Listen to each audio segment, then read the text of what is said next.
Frequency Podcast Network. Stories that matter, podcasts that resonate. So it seems like every day we're talking about artificial intelligence.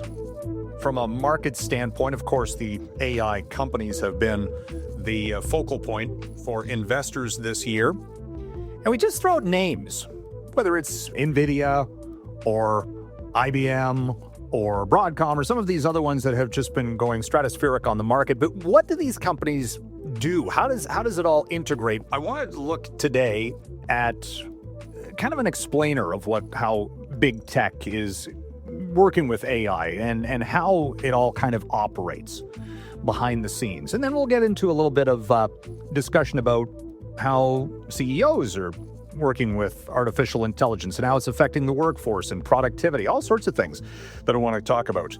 Welcome to In This Economy. My name is Mike Eppel, and one of the companies at the forefront of AI right now, it was at the forefront of the internet, actually, back in the day, and is now on the next phase of tech at Cisco Systems. The president of Cisco Canada is Raj Juneja, who is joining me on the line this morning. Raj, how you doing? Good, Mike. How are you? I'm okay, thank you. I really want to talk about how a company like Cisco is working in the world of artificial intelligence, because I don't think a lot of people know. We talk about the computer chip manufacturers, but how does it all kind of fit together?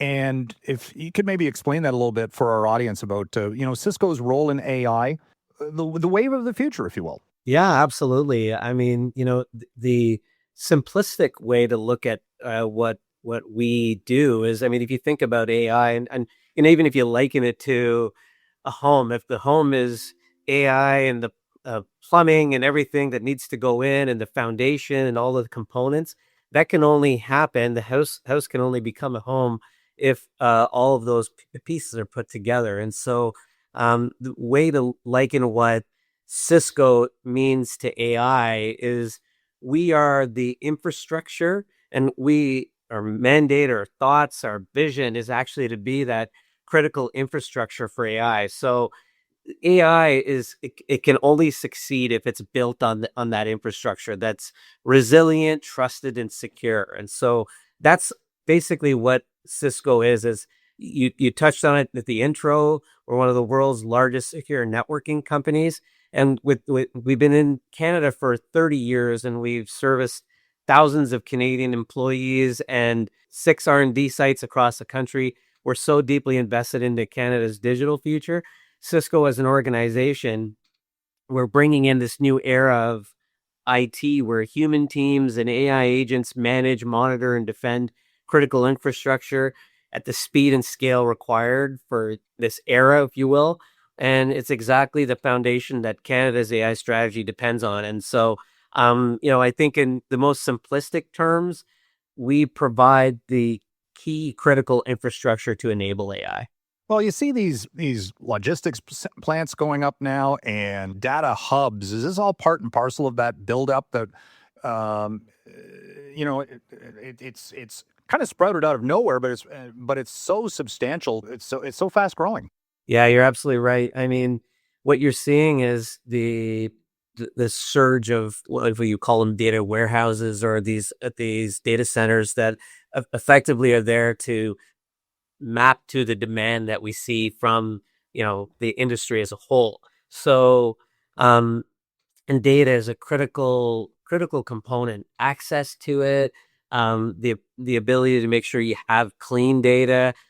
It's just it's a challenge that most organizations face. And so and as you know, there is a tremendous amount of data that exists out there in the world. And so making sure that you have the capacity to not only manage it, monitor it, make sure that you can make good use of it for those AI use cases is what this demand is driving, which is the requirement for this said data centers.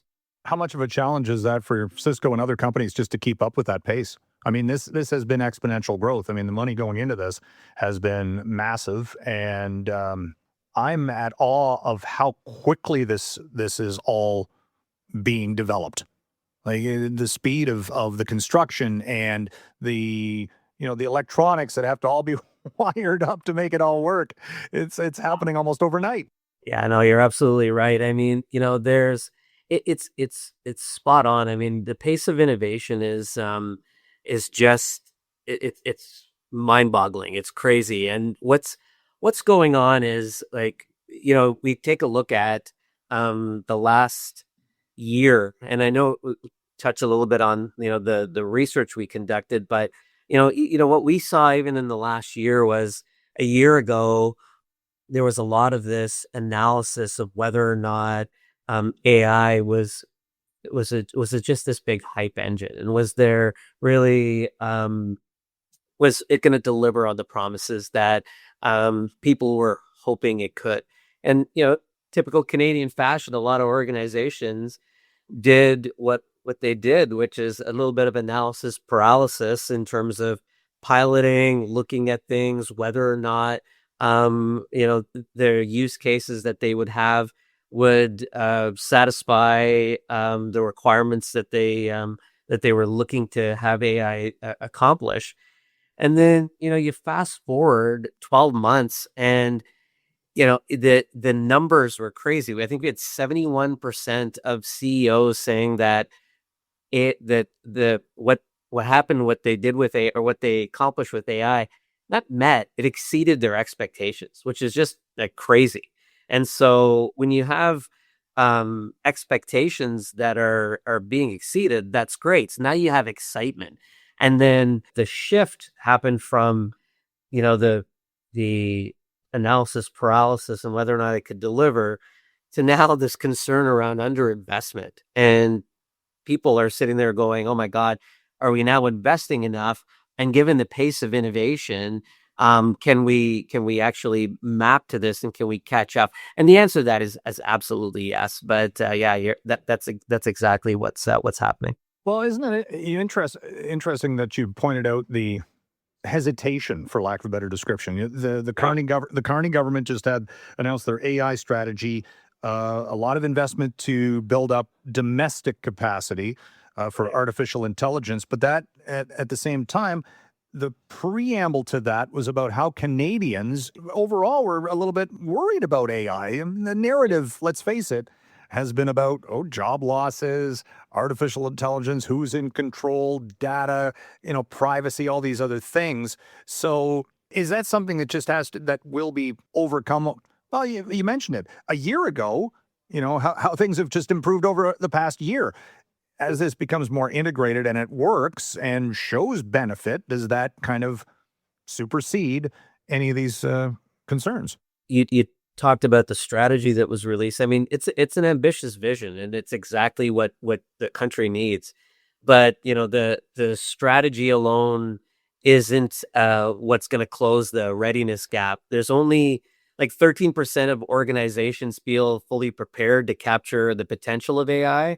And so, we see that as such a tremendous opportunity to help Canadians, because AI runs on a network, and that network needs to be a network you can trust, and you need to be able to secure Canada's critical digital infrastructure as what and it's the core of what Cisco does. And Canada also has a skills gap to close. And so, we see that as tremendous opportunities for not only us, but Canada as a whole to come together and see how to address these. And, what Cisco's part in that is that we have something we call the Cisco Networking Academy. That's actually reached 24 million learners globally, with 96% of those obtaining a job or an education opportunity.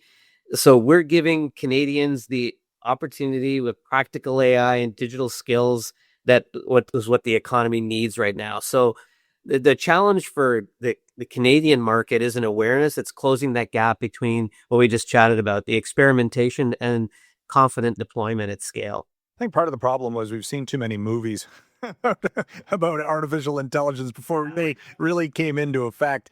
And, the worries about the job apocalypse and all these things that AI would be taking away a lot of employment. Your data indicates that really in reality, the the corporate leadership sees artificial intelligence as a benefit to the workforce, and that humans are still going to be needed in a big way to integrate all of this.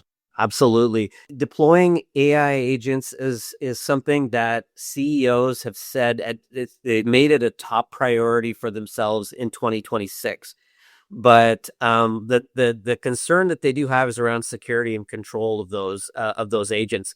So it becomes critically important that humans remain accountable and in charge. And so the data that you just chatted about, 71% of the North American CEOs expect that humans will remain accountable, in charge by 2030, with AI being supported under human direction. And that's a deliberate design choice. There are, though, you have to admit, when you're looking at Anthropic and some of the new large language models, whether it's Mythos, there have been worries about, okay, what are the guardrails? And does that maybe come back to the companies that are initiating these programs, whether it's OpenAI or Anthropic or some of the other ones, SpaceX, and what have you?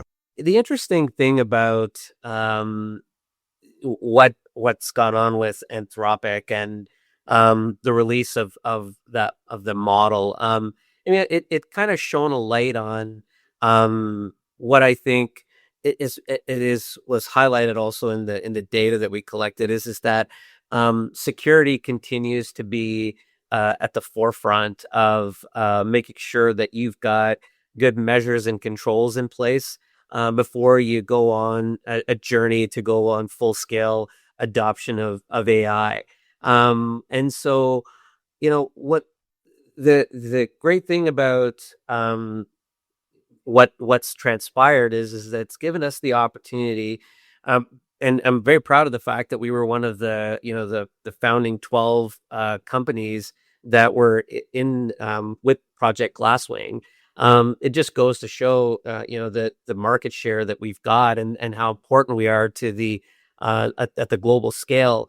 But what we've done is it's not been like, oh, hey, great, we've got this access to this model and we're going to use it for our benefit.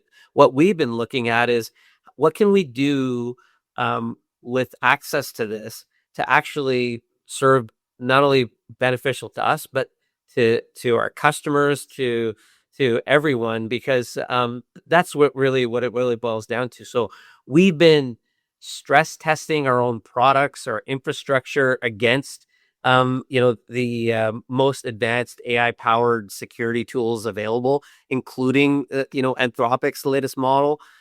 We recently open sourced a security spec. It's a Foundry security spec, and basically what it is, it's a blueprint for building an AI powered security evaluation system, and that's intended to go back to what I said, is just give everyone the ability to defend themselves against these potential threats that they have. And so we open source it, and that was deliberate because we want to move the whole community forward, not just our own customers. And organizations that will navigate this successfully are the ones investing in genuine AI native security architectures now, not just AI tools on top of legacy infrastructure. And that goes back to what we're here to help them solve.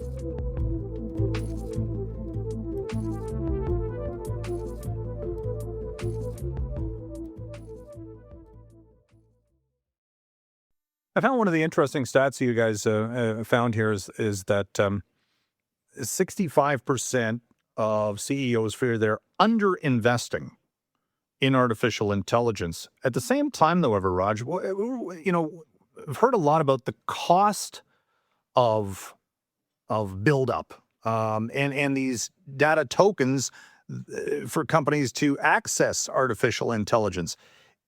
Are we at sort of an equilibrium where the cost of this is leading to net benefit for companies? Or are we still kind of a ways from that, where it still has to kind of reach that tipping point where it really starts to gain traction from a productivity standpoint and cost benefit? Yeah, that's probably the most I guess interesting point or conversation topic that comes up amongst CEOs, because there is a measurement problem right now. I mean, if you can't define what AI impact looks for your organization, then it's hard to build an internal business case for an investment. So, and that's why it's important that organizations really focus on getting the fundamentals right. And when we talk about the fundamentals, um, it's really making sure that organizations have a really good enablement program for their employees to understand how to leverage these tools. What's the expectations that they have of deploying AI? Because one of those things that people constantly um, may think is that it's going to solve. You're setting expectations way too high, and I think ultimately what right now, because we talk about the time period we're in, the biggest payback that organizations will see is that their workers will get time back.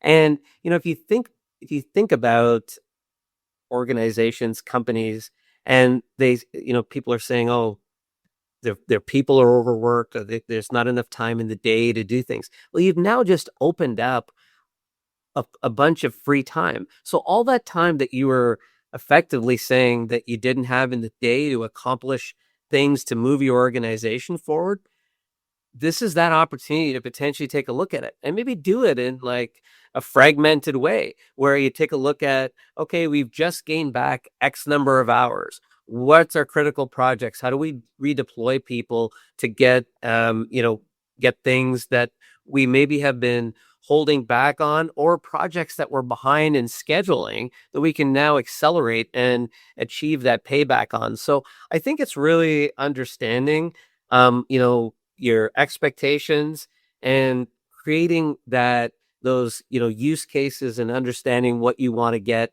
as terms of benefits back, and then continuing to iterate on those. And as you continue to iterate on those, you'll start to see that you're getting way more value, and then quantifying that value will actually help you write that business case. I mean, your question around on tokens and utilization of those, again, it's a cost that goes into into deploying AI. So you have to take a look at, are you gaining the benefits that you hope to receive with the cost there of investing in these tokens? Tokenization and tokenomics is something that's absolutely a big topic of conversation these days right now. And we are seeing is from a year ago to now, the cost of tokens is coming down. But again, it's something that each organization has to truly take a look at, is that measurement of ROI, and not like having and setting expectations that may not be met. It's just taking that in like that systematic way, if you will, and driving that outcome that they're looking for. The cost of technology traditionally does eventually come down as it's further expanded. At the same time, though, when you're talking about the cost benefit analysis, but how the public perceives artificial intelligence, and that is, we need more real world examples, I suppose. Is that kind of the way to build trust and say, oh, that is how it's helping me specifically? Yeah, you know what, Mike, you're spot on there. I think it's we've got a lot of, like, there's no question, there's a lot of baby boomers, and there's a lot of folks that are still seeing the what's going on with AI as intimidating, and it's just like anything that's come before. I think if you go back to the dawn of the internet, just the use of even a mobile phone. I mean, as people start to realize what they can leverage AI for and all of the different capabilities, I think just like anything, that trust will be built. I have, outside of work, which, business cases. Like we have so many great use cases for AI within Cisco. But personally, on the home front, I mean, how I leverage AI for different things, health benefits, mapping out, my schedule in terms of making sure I'm optimizing my time so that I can incorporate wellness into my schedule. Those are things that I just look at and go, wow, this is absolutely amazing. And I try to amplify those and share those with as many people as I can. Yeah, I don't know if it's necessarily generational to lump the boomers into the hesitant category. I think no, seriously, I think young people today are worried about it. Just from what's AI doing for future employment opportunities, but at the same time, skill set. If you've got AI on your if you know how it works or how to use it, then that's a possibly an employment winner for the labor market. There's a saying out there right now, and it's just repeated over and over again. It's not AI that is taking over jobs. It's people who are able to leverage AI and use it effectively, who are actually the ones who are setting themselves up for the future, for the positions and what we talked about earlier in terms of being able to govern and be in control of those agents at the forefront. So yeah, absolutely. Where are we a year from now in all of this? I mean, when you think back about, well, I'll give you a good example. On social media, you see how just even a couple of years ago, AI generated video, you could really tell that it was AI. Nowadays, not so much. Where are we like 6 to 8, 10 months, 2 years from now? This is going to be amazing. I think if you're optimistic, you think this is going to be used for all sorts of medical breakthroughs, productivity, say what you will about video content and that, but I think there's a lot of, it's like all technology, it gets better and it should be to the betterment of society. Absolutely. I mean, it's funny because, you started off with the question of 12 months.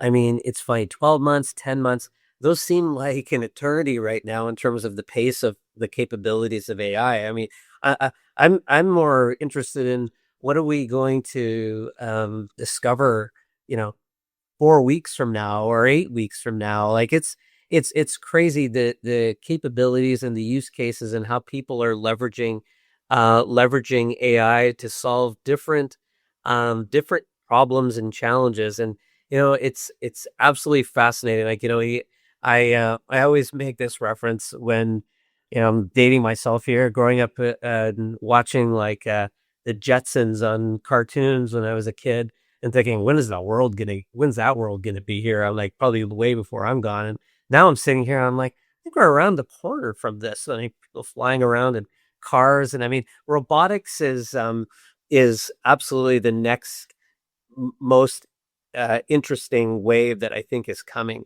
And you talked about it in terms of the impacts that it can have on various industries. Manufacturing's already seeing huge benefit.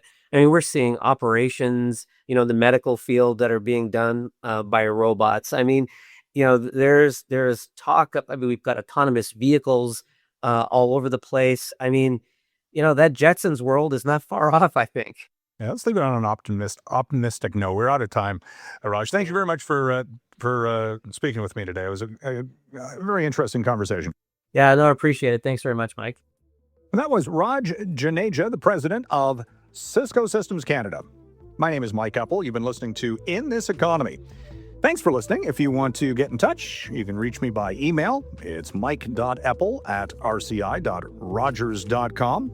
And on social, I'm at Eppman. That's EPPMAN. We'll talk again soon.